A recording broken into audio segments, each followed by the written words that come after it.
எம்மாடி புது மருமல சொல்லுங்க தே.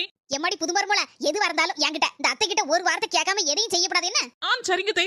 ஏதே இந்த கல்யாண சாரியை மாத்திக்கிட்டு வேற ஏதாவது நைட்டி ஏதாவது போடட்டுமா? சரி மருமல சரி போட்டுக்கோ. ஏதே காலையில சாப்பாட்டுக்கு இட்லியும் இடி சாம்பாரும் வச்சிருக்கேன் தே. மத்தியான சாப்பாட்டுக்கு என்னத்தை செய்யணும்? மருமல மீன் வாங்கி வச்சிருக்கேன். பாறை மீனை குழம்பு வச்சிரு, சாள மீனை பொரிச்சிரு. ஏதே வயிறு பசிக்குது, இட்லி சாப்பிடட்டுமா? இதெல்லாம் மருமல என்கிட்ட கேட்கணும். போய் சாப்பிடு, வயிறு பசிக்கினா. செல்ல தாயி இந்த காலத்துல இப்படி ஒரு மருமவளா சாப்பிடறதா இருந்தா கூட உன்கிட்ட கேட்டுட்டு தான் சாப்பிடுவ போல இருக்க. 2 மாதத்திற்கு பிறகு எம்மா இப்பதான் எந்திச்சியோ? காலையில எந்திச்ச காப்பி குடிக்கலனா எனக்கு ஒரு மாதிரி வரும். எண்ணி எனக்கு எங்க அம்மைக்கு 2 கப் காப்பி கொண்டாங்க. எம்மா அண்ணி வீட்ல இல்ல போல இருக்கு. ஒரு ஃபோன் போடு. பக்கத்துல எதுவும் கடைக்கு எதுவும் போயிருக்காவளோ என்னவோ. ஹலோ மருமல எங்க இருக்க? ஏதே நானும் உங்க மோகனும் இப்ப ஊட்டில இருக்கோம். கவலைப்படாதீங்க. எப்ப வருவோம் எப்படி வருவோம்னு எங்களுக்கே தெரியாது. ஆனா வரக்கூடிய நேரத்துல கரெக்டா வந்து சேருவோம் வீட்டுக்கு. பேசாம நீங்க காப்பி போட்டு குடிச்சிட்டு சோத்து பொங்கி தின்னுட்டு பேசாம படுத்து தூங்குங்க. அம்முக்கு தும்முக்கு அம்மாள் டும்மாள்.